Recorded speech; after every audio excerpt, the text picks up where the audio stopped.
Tell me who you are, tell me whom your friends are, I will tell who you are. உன்னோட நண்பர்களை சொல்லு, உன்னோட நன்னடத்தை நான் சொல்லுகிறேன் என்று பழமொழி உள்ளது. அப்படி இருக்கும்போது விஜய் சார் பொது வாழ்க்கையில் கொஞ்சம் பார்த்து தான் இருக்கணும். எனக்கு இது பிடிக்கும், எனக்கு இது வேணும், நான் இப்படி தான் பண்ணுவேன் அப்படின்னா அது கலாச்சார சம்பந்தமான ஒரு பிரச்சனை.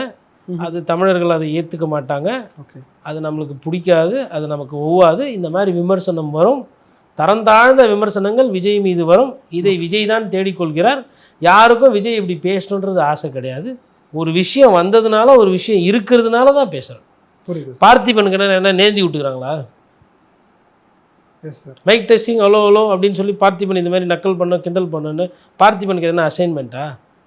நீங்கள் கொடுக்குறீங்க, அவர் பயன்படுத்திக்கினாரு. ஓகே, அவ்வளோதானே. இடம் கொடுத்துட்டாங்க. இடம் கொடுக்கறதவெல்லாம் இதெல்லாம் வந்து அவலம்ங்க. அதாவதுங்க அரசியலில் வந்துட்டு எவ்வளோ மக்கள் பிரச்சனை இருக்குது. இப்போ பாருங்கள், 3 நிமிஷம் பேசணுமா தெண்டம். இதனால் எதனா மக்களுக்கு பிரயோஜனம் இருக்கா? இல்லை உங்களுக்கு பிரயோஜனம் இருக்கா? எனக்கு பிரயோஜனம் இருக்கா? இல்லை இதை பார்க்குற மக்களுக்கு எதனா பிரயோஜனம் புண்ணியம் இருக்கா? ஒன்றும் கிடையாது. சிலிண்டர் பிரச்சனை பேசினா கூட ஏதோ ஒரு புரிதல் வரும். கண்டிப்பாக சார். ஆனால் இந்த அரசியலை நம்மளை பேச வச்சு மக்கள் இதை விவாதம் பண்ணுற அளவுக்கு எத்தனை போய் முட்டு சந்தில் நிறுத்தினது விஜய்.